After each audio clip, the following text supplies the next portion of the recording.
umaga po at welcome po sa ating programa, My Morning Manna with Pastor OG.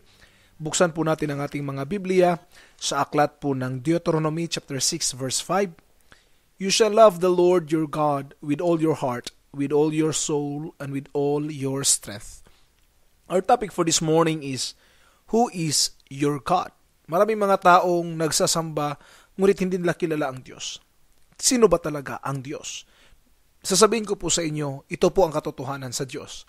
He is the only one God. Deuteronomy 6:4 says, Hear, O Israel, the Lord our God is one Lord. Nag-iisang Diyos lang po siya. And this God was manifested in the flesh in Christ Jesus. So kung may isang Diyos at ito'y nahayag sa laman, ito po'y naghahatid sa atin ng kaligtasan. And kung maintindihan po natin ang mga bagay na ito, ay tayo po ay walang dapat ikatakot, no? Kasi nga, kung papasok ka sa trabaho, di ba, or maghahanap ka ng trabaho, tinatanong, madalas hindi yung what you know anong nalalaman mo, madalas tinatanong whom you know, sinong kakilala mo. Ganon din po sa pagpasok ng langit, hindi sasabihin ng Diyos, anong alam mo? Hindi, sinong kilala mo dito, no? There is only one true God. He is the holy and has provided the only way of eternal life through Jesus Christ. Siya lang po ang daan, katotohanan at ang buhay. Meron lang pong isang Diyos na dapat nating pagkatiwalaan. Last point po, to get into heaven, it's who you know that counts.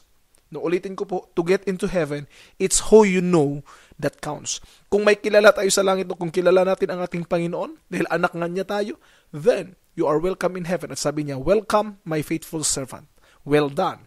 At sana po, sa darating na mga araw, no, when we return or when we go back to our place in heaven, sabihin ng Diyos, welcome anak, nandito ka na sa bahay ko.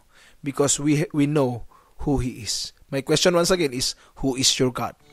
Jesus is our God. God bless po at magandang umaga.